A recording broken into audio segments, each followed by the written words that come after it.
भारत की ओर नजर उठाने का एक ही अंजाम होगा, तबाही। શું મોદી સરકાર રાષ્ટ્રભક્ત છે કે પછી રાષ્ટ્રપ્રેમી હોવાનો માત્ર દેખાડો કરે છે?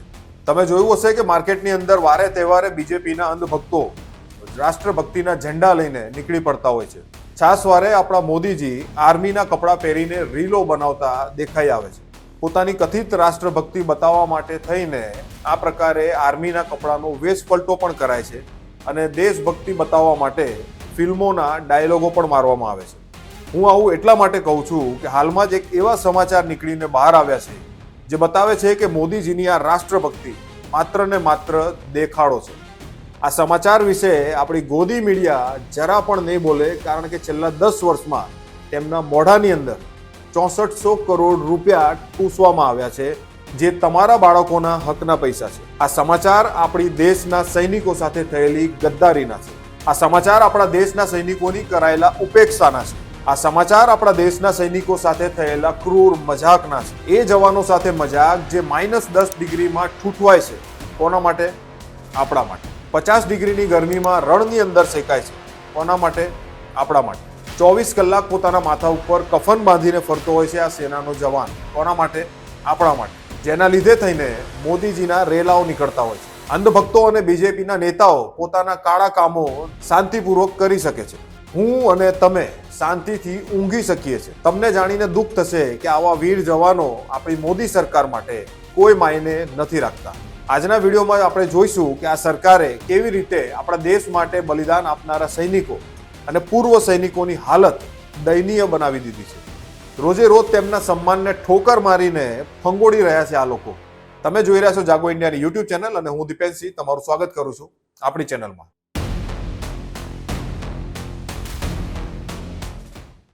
આપણા દેશની પાર્લામેન્ટની અંદર 18 ડિસેમ્બરના દિવસે એક રિપોર્ટ જાહેર થાય છે CAG નો, એટલે કે કેગનો રિપોર્ટ. ક્યારે? 18 ડિસેમ્બરે. અને કાલે હતી 2 તારીખ. હવે તમે વિચારો, આટલા દિવસ થયા છતાં પણ એક પણ ન્યૂઝ મીડિયા ચેનલ આ રિપોર્ટ ઉપર વાત નથી કરી રહી કે નથી બોલી રહી કે સરકારને નથી પ્રશ્ન પૂછી રહી. અને આ રિપોર્ટ છે આપણા પૂર્વ સૈનિકોની સ્વાસ્થ્ય સુવિધાને લઈને. શું છે આ રિપોર્ટ એ આપણે આજે વિડીયોમાં જોઈશું. આ રિપોર્ટ પરથી તમને ખબર પડી જશે બે વસ્તુ. એક, આ જે દેશની સરકાર છે, હાલની સરકાર, મોદી સરકાર, એની પૂર્વ સૈનિકો પ્રત્યેની જે લાગણી છે, જે ઉપેક્ષા ભાવ છે, એ ખબર પડી જશે કે આ લોકોનો જે રાષ્ટ્રપ્રેમ છે એ માત્ર ને માત્ર રીલો બનાવવા પૂરતો છે, પ્રચાર પૂરતો છે. અને બીજું, આ દેશમાં વિપક્ષનું હોવું કેટલું જરૂરી છે એ તમને ખબર પડી જશે. કારણ કે હાલમાં પત્રકારો, ગોદી મીડિયા એ એમનું કામ નથી કરી રહ્યા અને એ કામ કરી રહ્યા છે વિપક્ષો. એની આપણે આજે ચર્ચા કરીશું. આ જે છે સમાચાર એ છે x servicemen contributory health scheme. આ એક એવી સ્કીમ છે જે 2003માં લોન્ચ થઈ હતી નહેરુજીના સમયમાં. કારણ કે 2014 પહેલાનો જે સમય છે એમાં દરેક કામ નહેરુજીએ કર્યા હતા, એટલે આપણે 2014 પહેલાનો જે એરા છે એને નહેરુજીનો એરા કહીશું. તો નહેરુજીના સમયમાં આ સ્કીમ લોન્ચ થઈ હતી, જેમાં મુખ્ય કાર્ય એ હતું આ સ્કીમનું કે જે પૂર્વ સૈનિકો છે, આપણા સૈનિકો રિટાયર થયા બાદ એમના સ્વાસ્થ્યની રક્ષા કરવી, એમને મેડિકલ સુવિધા પૂરી પાડવી, એમને દવાખાનાની સેવાઓ ઉપલબ્ધ કરાવવાની જવાબદારી આ સ્કીમની હતી. જેમાં કોઈ કેપિંગ લિમિટ નથી, કોઈ લિમિટ નથી કે ભાઈ આટલા લાખ સુધીની સારવાર થશે. ગમે તેટલો ખર્ચ થાય આપણા જવાનો પાછળ સરકારે કરવાનો હતો. આ સ્કીમ નહેરુજી બનાવીને ગયા હતા. થાય છે શું હવે આ સ્કીમની અંદર એ હવે આપણે જોઈએ કે 18 ડિસેમ્બરે એક રિપોર્ટ જાહેર થાય છે CAG નો. હવે આ રિપોર્ટમાં કેટલીક વસ્તુ જે ગેરવહીવટ છે એ નીકળીને બહાર આવી જાય છે. કારણ કે કેગનું તો કામ જ એ છે ઓડિટ કરવું કે આ યોજના પ્રોપર રીતે કામ કરી રહી છે કે નથી કરી રહી. તો આ યોજનામાં કેટલીક વસ્તુઓ નીકળીને બહાર આવી. એમાં મુખ્ય વસ્તુ એ છે કે આ યોજનાની અંદર 4000 જેટલી હોસ્પિટલો સાથે કોન્ટ્રાક્ટ થયેલા છે, એટલે કે એમ્પેનલ્ડ હોસ્પિટલ જેને કહેવાય, કે જ્યાં આ લોકોને સુવિધા પૂરી પાડવાની હોય છે. કે આ સ્કીમમાં આ લોકો પૂર્વ સૈનિકો આપણા જાય કે અમને આ મેડિકલ સુવિધાની જરૂર છે, તો ત્યાં OPD થાય, ત્યારબાદ ત્યાંથી એમને રિફર કરવામાં આવે કે વધારે આ ઓપરેશન કરવાનું છે, સર્જરી કરવાની છે, તો તમે આ ફલાણી હોસ્પિટલમાં જતા રહો. પ્રાઇવેટ હોસ્પિટલો હોય છે. આ પ્રાઇવેટ હોસ્પિટલોમાં લગભગ 4000 હોસ્પિટલોનો સમાવેશ થાય છે દેશની અંદર, અને 400 જેટલા પોલિક્લિનિક છે. ECHS ના મતલબ આ સ્કીમ હેઠળ પોલિક્લિનિક ચાલે છે જ્યાં OPD ચાલતી હોય છે. હવે આ રિપોર્ટમાં જે વાતો નીકળીને બહાર આવી છે એ વાતો ખરેખર આપણા દેશ માટે, આપણી જનતા માટે, આપણી સરકાર માટે શરમજનક વાતો છે. આપણે ડૂબી મરવું જોઈએ કે આપણે એ જવાન માટે કશું નથી કરી રહ્યા. જે જવાન 24 કલાક આપણા દેશ માટે, આપણા દેશની જનતા માટે પોતાનો જીવ હાથમાં લઈને ફરે છે. સરહદ ઉપર એ ચાલી રહ્યો છે ત્યારે એને ખબર નથી કે ક્યારે કોઈ ગોળી આવશે અને એના દિમાગની ભેજા ફ્રાય બનાવી દેશે. આવા જોખમ વચ્ચે, સતત તણાવ વચ્ચે એક સૈનિક જ્યારે કામ કરતો હોય તો એ સૈનિકની જવાબદારી આપણી નથી કે જ્યારે સૈનિક રિટાયર થાય તો એનું જીવનભર સરકાર એને સાચવે, એની જવાબદારી નથી. આ યોજનામાં જ્યારે સૈનિક પગાર પર હોય છે ત્યારે એના પૈસા કપાતા હોય છે, જેમ જનરલી પીએફ ના એના પૈસા કપાય છે તે રીતે.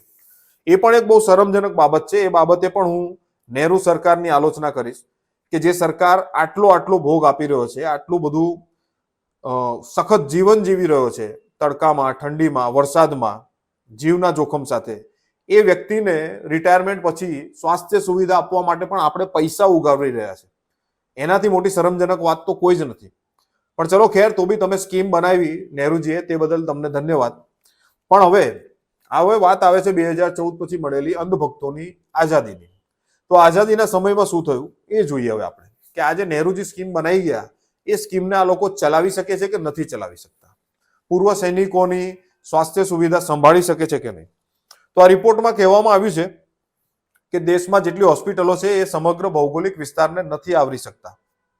ખાસ કરીને આ સમજવા જેવી વસ્તુ છે આપણે, કે આ હોસ્પિટલો ઓછી પડે છે, જ્યાં જ્યાં કોન્ટ્રાક્ટ થયા છે તે સમગ્ર વિસ્તારને નથી આવરી શકતી.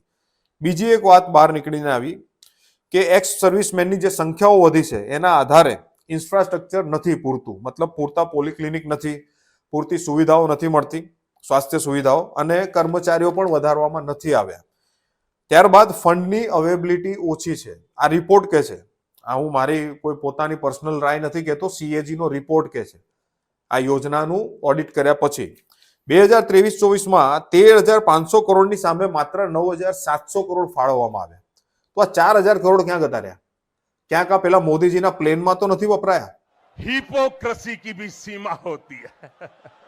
મોદીજીની જાહેરાતોમાં છેલ્લા 11 વર્ષમાં 6,400 કરોડનો ખર્ચ થયો છે આ છાપાઓને જાહેરાત આપવાના. એમાં તો નથી વપરાઈ ગયા પૈસા? વપરાયા જ હશે તો જ અહીંયા ઘટ પડી હોય. કારણ કે આપણા દેશનો સૈનિક આપણી પ્રાથમિકતા નથી. ખાલી રીલો બનાવવા પૂરતો, વેશભૂષા ભેસ પલટો કરવા માટે, બહિરૂપિયો બનવા માટે આ આર્મીના કપડાનો ઉપયોગ કરાય છે. આ દેશની હકીકત છે. કઈ રીતે દેશ વિકાસ કરશે? તંબુરો. એટલે આ જ કારણ છે કે ચાઇના આજે દેશની સરહદોની અંદર ઘૂસી આવ્યું છે અને તમે લોકો મોઢામાંથી બોલી નથી શકતા કે લાલ આંખ નથી બતાવી શકતા. આ જ કારણ છે. દેશના જવાનની ઉપેક્ષા જે સરકાર કરતી હોય એ સરકાર શું તંબુરા તમારું રક્ષા કરવાની ચાઇનાથી? It's not possible. બીજી વાત જે રિપોર્ટમાં બહાર આવી, CFL ની કેરી ફોરવર્ડ લાયબિલિટી 2023-24માં 3500 કરોડ હતી. મતલબ 3500 કરોડ એમપેનલ હોસ્પિટલને આ બિલના જે પૂર્વ સૈનિકો માટે ખર્ચ થયા એ ચૂકવાયા નથી. અને જે પૂર્વ સૈનિકોએ પોતાની સર્જરીના બિલ મૂક્યા હોય પાસ કરાવવા માટે, તમે વિચારો, સૈનિકોએ પોતાના પૈસા ખર્ચવા પડે છે દવા માટે, સર્જરી માટે, અને ત્યારબાદ બિલ પાસ કરાવવા પડે છે. આનાથી વધારે ડૂબી મરવા જેવી કોઈ વાત નથી. દેશના સૈનિકોનું સન્માન તમે નથી જાળવી શકતા, એમને પૈસા માટે પણ તમારી સામે હાથ ફેલાવવો પડે છે. Same on you. 24-25માં 5,400 કરોડ લાયબિલિટી હતી. 25-26ના વર્ષમાં 6,000 કરોડની લાયબિલિટી થવાનો અંદાજ છે. હવે 8,000 કરોડ બજેટ રખાય તો પણ 6,000 કરોડ તો જૂના બિલ ક્લિયર કરવામાં વપરાઈ જવાના છે. આ તમે વિચારી લો. હવે આ વાતની જાણ ક્યાંથી થઈ? આ બહુ મહત્વની વાત છે. બીજો પ્રશ્ન જે હતો આપણો વિપક્ષ વાળો, 18 તારીખે આ રિપોર્ટ જાહેર થાય છે પણ હજુ સુધી કોઈ મીડિયા આ વાતની ચર્ચા નથી કરતું. અને આ વાત કોણ બહાર લાવે છે? આ દેશનો વિપક્ષ, કોંગ્રેસ. ગઈકાલે કોંગ્રેસના કર્નલ રોહિત ચૌધરી, જે કોંગ્રેસમાં સક્રિય રીતે કામ કરી રહ્યા છે, અત્યારે જોડાયા છે, તેઓએ આ વાત પ્રેસ કોન્ફરન્સ કરીને જાહેર કરી. ત્યારે આ દેશને આ વસ્તુ ખબર પડે છે કે દેશના જવાનોની હાલત કેટલી દયનીય છે. દેશના જવાનો જોડે કેવો મજાક કરી રહી છે આ સરકાર, ત્યારે ખબર પડે છે આપણને.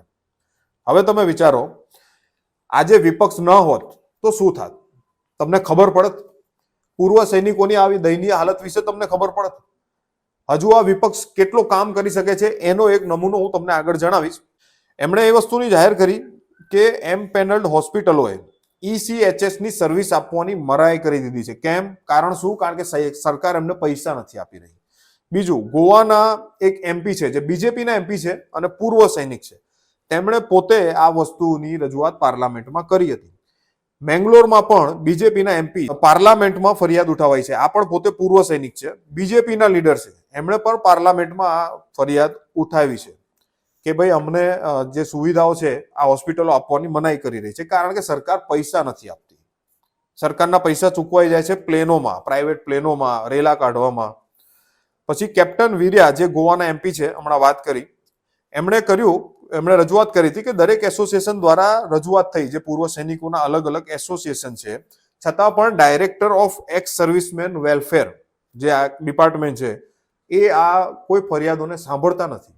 કેટલાય મહિનાઓ થઈ ગયા, અનેક ચિઠ્ઠીઓ લખવા છતાં કોઈ રિપ્લાય નથી આપવામાં આવતો. મેડિસિન્સ, જે પોલીક્લિનિક્સ છે ત્યાં મેડિસિન્સ પણ અવેલેબલ નથી આપણા પૂર્વ સૈનિકો માટે. જનતા માટે તો સમજ્યા, જનતા તો કીડા મકોડા છે, પણ એમના માટે પણ, પૂર્વ સૈનિક માટે મેડિસિન્સ અવેલેબલ નથી. ત્યારબાદ 72 લાખ લાભાર્થી છે પૂર્વ સૈનિકો, એમાં 12 લાખથી વધારે તો 70-80 વર્ષની એજના છે. તમે વિચારો કેટલી ઉંમર છે એમની, છતાંય એમને પોતાની દવાઓ પોતાના પૈસાથી ખરીદવી પડે છે, કેમ કે દવાઓ અવેલેબલ નથી હોતી ક્લિનિકમાં. અને બિલ મોકલે તો એક વર્ષ લાગી જાય છે આ દવાઓના પૈસા આપવાથી. શું આના માટે આ લોકોએ પોતાનો જીવ જોખમમાં નાખીને દેશની સેવા કરી હતી? ये नीच राजनीति है कि नहीं है, ये नीच कर्म है कि नहीं है. ત્યારબાદ તમિલનાડુની અંદર એક એક્સ સર્વિસમેન હતા જેમને એપેન્ડિક્સનું ઓપરેશન કરવા માટે 300 કિલોમીટર દૂર જવું પડ્યું. આ જવાનનું રસ્તામાં મોત થઈ ગયું તો સદનસીબે તેઓનું ઓપરેશન 300 કિલોમીટર દૂર થયું ખરું, પણ શું આ યોગ્ય છે તમિલનાડુમાં કે એક જવાનને 300 કિલોમીટર સુધી જવું પડે છે ઓપરેશન કરવા માટે? કોવિડ સમયે પણ કર્નલ ચૌધરીએ કહ્યું કે કોવિડના સમયે પૂર્વ સૈનિકોને બેડ નહીં મળવાના કારણે, કારણ કે જે આર્મીની હોસ્પિટલો હતી તેને પણ જનતા માટે ખોલી દેવામાં આવી હતી, તો પૂર્વ સૈનિકોને બેડ નથી મળ્યા, જેના કારણે કેટલાય પૂર્વ સૈનિકોએ પોતાનો જીવ રસ્તામાં ગુમાવ્યો છે બીજી હોસ્પિટલોમાં જતી વખતે, એવું તેમણે જણાવ્યું હતું. ત્યારબાદ કેટલીક હોસ્પિટલોને તો સરકાર પાસેથી સસ્તા ભાવે જમીનો મળી છે, અને આ પ્રાઇવેટ હોસ્પિટલ જે એમ્પેલર થઈ છે તે હોસ્પિટલો આજે સુવિધા નથી આપી રહી એમને. તો એના ઉપર કોણ કામ કરશે? હવે એના ઉપર પણ કામ કરવા માટે એક આર્મીના જ એક ઓફિસર હોય છે, DESWA, જેમાં 4 મહિનાથી ECHS સ્કીમ જે છે એનું જે મેનેજમેન્ટ કરતા હોય છે આ ઓફિસરનો પાવર લઈ લીધો છે આ ડિપાર્ટમેન્ટ ઓફ જે વેલફેર ડિપાર્ટમેન્ટ હતો આપણા સૈનિકોનો, એ ડિપાર્ટમેન્ટે આમનો પાવર જ ખતમ કરી દીધો. એટલે એમ્પેનલ જે હોસ્પિટલ છે એ અગર દવા પ્રોવાઈડ ના કરે, સેવા પ્રોવાઈડ ના કરે, તો એને ખાલી ને ખાલી એક સો કોઝ નોટિસ આપી શકે આ વ્યક્તિ. બીજો કોઈ પાવર નથી હવે એની પાસે. એને ના એ સજા કરી શકે, ના દંડ કરી શકે, ના એની એમ્પેનલમેન્ટ કેન્સલ કરી શકે, કોઈ વસ્તુ કરી ના શકે. એ પાવર પણ લઈ લીધો. કેમ? ये अल्लाह तेरी रहमत, ये अल्लाह तेरी रहमत. તો હવે શું મોદીજી પોતે ધ્યાન રાખશે આનું? બીજી વાત કોંગ્રેસે જાહેર કરી, કર્નલ રોહિતે, કે તેઓ હવે એક કેમ્પેન કાઢી રહ્યા છે, जिन्होंने देश संभाला उनका इलाज संभालो. આ પ્રકારનું એક કેમ્પેન કરી રહ્યા છે. આ વિપક્ષ કરી રહ્યું છે. આ કોઈ અંધભક્તો કે ગોદી મીડિયા નથી કરવાનું, કે કોઈ એનજીઓ નથી કરવાની. RSS નામની એનજીઓ ક્યાં મરી ગઈ? આ એનજીઓ આ પૂર્વ સૈનિકોમાં મોટા ભાગના હિન્દુ સૈનિકો છે. હવે તમારી હિન્દુ ભક્તિ ક્યાં ગઈ? હવે તમારી હિન્દુ રક્ષા ક્યાં ગઈ? કેમ બજરંગ દળ, વિશ્વ હિન્દુ પરિષદ કે RSS બહાર નીકળીને નથી આવતું આ હિન્દુ સૈનિકો માટે? કેમ અવાજ નથી ઉઠાવતું? આ સૈનિકો હવે હિન્દુ નથી? તો એ લોકો હવે એક મુહિમ ચાલુ કરી રહ્યા છે, જેમાં 400 પોલી ક્લિનિકનો સંપર્ક કરશે. 20 લાખ જે આપણા સૈનિકો છે, પૂર્વ સૈનિકો, એમનો ડેટા કલેક્ટ કરશે અને એમના પેન્ડિંગ બિલ્સની માહિતી મેળવશે. અને મોદીજીને આ લોકોએ ચેતવણી આપી છે કે 30 જાન્યુઆરીથી જે બજેટ સત્ર શરૂ થાય છે, જો તેમાં ECHS સ્કીમને 14,000 કરોડ રૂપિયા નહીં ફળવાય તો એક્સ સર્વિસમેન દિલ્હીમાં ધામા નાખશે. આવી સ્પષ્ટ ચેતવણી તેમણે આપી છે. અને વિપક્ષ કેમ મજબૂત હોવો જોઈએ, અને વિપક્ષ હાલમાં છે જ, એને આપણે મજબૂત બનાવવો પડશે. જો આ વિપક્ષ ના હોત ને તો આ માહિતી તમને બહાર નીકળીને આવી પણ ના હોત, કારણ કે ટોટલ સિસ્ટમને ખરીદી લેવામાં આવી હોય એવું સાફ દેખાઈ રહ્યું છે. કેમ ગોદી મીડિયા આટલા દિવસ ચૂપ બેસી રહ્યું? વિપક્ષ હતું તો આ માહિતી મળી. એટલે વિપક્ષનું મહત્વ સમજાવતા એમણે એમ પણ કહ્યું કે રાહુલ ગાંધીના વિપક્ષના લીડર તરીકે કેટલી તાકાત છે અત્યારે આ સરકારમાં, એનો એક દાખલો એમણે આપ્યો. 21 ડિસેમ્બર 2022માં હરિયાણામાં પૂર્વ સૈનિકો એમને મળ્યા હતા, જ્યારે એમની યાત્રા નીકળી રહી હતી, જે ચાલીને યાત્રા કરી હતા. હરિયાણામાં જ્યારે પહોંચ્યા ત્યારે આ લોકો મળ્યા અને જે સ્કીમ 2019માં લાગુ કરવાની હતી, એ સ્કીમનું નામ OROP2 હતું. એ 2019થી આ સરકાર લાગુ નથી કરી રહી. આ સૈનિકોની સ્કીમ હતી અને 2022 સુધી લાગુ ના કરી, સુપ્રીમ કોર્ટના કહેવા છતાં પણ. અને જ્યારે આ રીતે રાહુલ ગાંધીને મળવામાં આવ્યું અને રાહુલ ગાંધીએ પાર્લામેન્ટમાં આ મુદ્દો ઉપાડે એ પહેલા જ રાતોરાત રાજનાથ સિંહને ખબર પડી કે સૈનિકો રાહુલ ગાંધીને મળ્યા છે, આ સ્કીમ બીજા જ દિવસે પાસ થઈ જાય છે. તમે વિચારો, આ છે વિપક્ષની તાકાત. વિપક્ષ શા માટે આ દેશમાં જરૂરી છે, એ એનું કારણ છે. વિપક્ષની એટલે જરૂર છે. તો હવે આ તમે સમજી ગયા હશો કે વિપક્ષ કેમ જરૂરી છે અને કેટલાક મહત્વના પ્રશ્નો હું આ સમાચારને લઈને તમને પૂછવા માંગુ છું. એ તમારે જવાબ આપવાનો છે અમને કોમેન્ટ કરીને, કે સૈનિકોના નામે, સેનાના નામે જે રીલો બનાવવામાં આવે છે, શા માટે? તો તમારો આ દેશભક્તનો જે પ્રેમ છે, રાષ્ટ્રપ્રેમ છે, એ સાચો છે કે ખોટો છે? જો સાચો રાષ્ટ્રપ્રેમ હોત તો તમે આમની ઉપેક્ષા ના કરત, આવી રીતે એમના બિલ લટકાવીને ના રાખત. પોતાના પ્લેનના પૈસા તમારે છોડી દેવા જોઈએ કે હું આ પ્લેન વેચી નાખીશ પણ પહેલા પૂર્વ સૈનિકોના પૈસા ચૂકવી દઈશ. આ ભાવના હોય ને, એને દેશને સાચો નેતા કહેવાય. બાકી એને માત્ર ને માત્ર ઢોંગી નેતા કહેવાય. શું સેનાનો ઉપયોગ ભારતના નાગરિકોને ઠગવા માટે આ દેશના નેતાઓ નથી કરી રહ્યા? આ બીજો પ્રશ્ન. જો સાચી ભાવના હોય તો શા માટે પૂર્વ સૈનિકોની સ્વાસ્થ્ય સુવિધા માટે ધ્યાન નથી અપાવતું? પૂર્વ સૈનિકોની દરેકે દરેક સ્વાસ્થ્ય સુવિધા આપણે પ્રોવાઈડ કરાવવી જ પડે. એ આપણી ફરજમાં આવે છે. આ વ્યક્તિએ દેશની સેવા કરી છે 25 વર્ષ સુધી. બીજું ખાસ કે 4,000 કરોડ રૂપિયા પ્લેન ખરીદવા માટે છે તમારી પાસે, 5,000 કરોડ રૂપિયા પોતાની જાહેરાતો પાછળ ખર્ચવા માટે છે. સબસિડી અને કોન્ટ્રાક્ટ આપવાના નામે 10,000 કરોડ રૂપિયા બીજેપીએ પોતાના પાર્ટી ફંડમાં ભેગા કરી લીધા છે. કમસે કમ એમાંથી તો થોડાક આપીને બિલ પેન્ડિંગ પાસ કરાવી લે તમે. એટલી તો શરમ રાખી હોત. દેશના જ પૈસા લઈને બેઠા છો ખાતામાં અને દેશના સૈનિકોને આપવા માટે તમારી પાસે 1 રૂપિયો નથી અને પોતાના કાર્યાલયો બનાવવા માટે રૂપિયા છે. કાલે ઉઠીને જ કોંગ્રેસ બીજું આવું કરે ને તો એના માટે પણ આ જ શબ્દો વાપરવામાં આવશે. કારણ કે આપણું કામ એ આ લોકોને પંપાડવાનું નથી, સિસ્ટમને સુધારવાનું કામ છે આપણું. આપણે નાગરિકો છીએ. તો આ છે આપણા બહેરૂપિયા અને ઠગ નેતાઓ જે રાષ્ટ્રભક્તિના નામે આપણને લૂંટી રહ્યા છે અને પોતાનો પ્રચાર કરી રહ્યા છે. તો હવે જો તમે નહીં જાગો તો ક્યારેય નહીં જાગી શકો. તો આ CAG કેગ રિપોર્ટ વિશે તમારું શું કહેવું છે? આપણા દેશની જે અત્યારની સરકાર છે, મોદી સરકાર, એમની આ કથિત દેખાડાની જે રાષ્ટ્રભક્તિ છે એના વિશે તમારું શું કહેવું છે? અમને કોમેન્ટ કરીને જરૂર જણાવજો. તો ફરી મળીશું એક નવા ટોપિક સાથે. ત્યાં સુધી જાગતા રહેજો અને જગાડતા રહેજો. જય હિન્દ.